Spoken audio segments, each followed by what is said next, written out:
বন্যার পানি নামার সাথে সাথে স্পষ্ট হয়ে উঠছে রংপুরের নোহালী ইউনিয়নের ৩টি ওয়ার্ডের রাস্তাঘাটের ক্ষতচিহ্ন। বছরের পর বছর অবর্ণনীয় কষ্টে জীবন কাটালেও পাশে নিয়ে কেউ। মুমূর্ষ রোগীদের জন্য একটি স্পিড বোটের কথা জানিয়েছে জেলা পরিষদ। সিলন টি রপ্তানিতে শীর্ষে। তাহলে গামছা পরিয়ে বাজার যাইতে হয়। জলচকি এখন এপাকে বাস দেয় দিয়ে চারজনে ঘাড়ত করে নিয়ে ধরি যাই।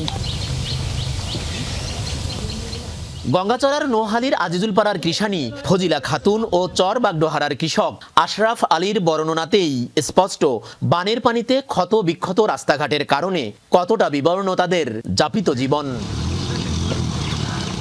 বানের পানিতে ৮ নং ওয়ার্ডের বড় জুম্মাপাড়া, মেম্বারপাড়া, বাদশাপাড়া, নিচাপাড়া, আজিজুলপাড়া, শখিনটারি হয়ে ২ নং ওয়ার্ডের কাচারিপাড়া, বিরিববাজার, উত্তরপাড়া, মালাইপাড়া, সফিয়ারপাড়া সড়ক লন্ডভন্ড।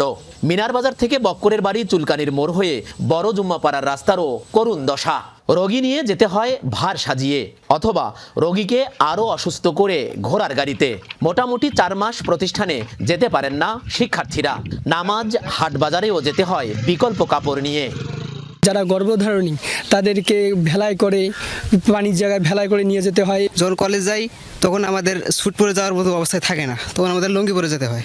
৭ নং ওয়ার্ডের মেম্বারপাড়া, নিচাপাড়া, জুম্মাপাড়া, মিনাপাড়া, বক্সপাড়া, স্কুলপাড়া, খালেকপাড়া, সফিয়ারের বাড়ি থেকে হানিফুলের দোকান হয়ে মিনার বাজার পর্যন্ত সড়কেও খানা খন্দক কর্দমাক্ত। কোথাও কোথাও কোমর পানি। বহু বছর রাস্তাগুলোতে মাটি ফেলা হয় না, খোঁজও রাখে না কেউ।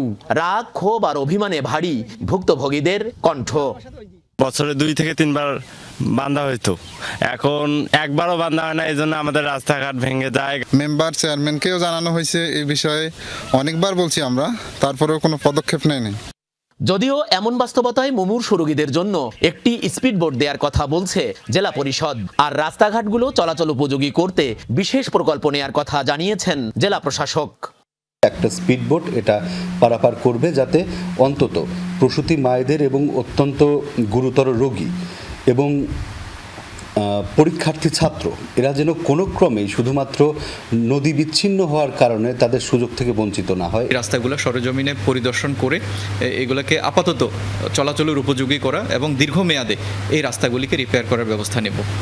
ইউনিয়ন পরিষদের হিসেবে ওয়ার্ড 3টিতে 10,000 মানুষের বসবাস। শুধু শিক্ষার্থীর সংখ্যাই 2,000। 4টি হাটবাজার সহ আছে সরকারি বেসরকারি শিক্ষা ও ধর্মীয় প্রতিষ্ঠান। শুধু বানের পানি নয়, সামান্য বৃষ্টি হলেই চরাঞ্চলের এই রাস্তাঘাটগুলো চলাচলের অযোগ্য হয়ে পড়ে।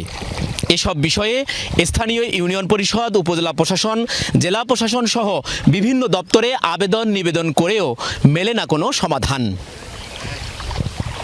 সরকার, মাঝারুল মান্নান, যমুনা নিউজ, গঙ্গাচড়া, রংপুর।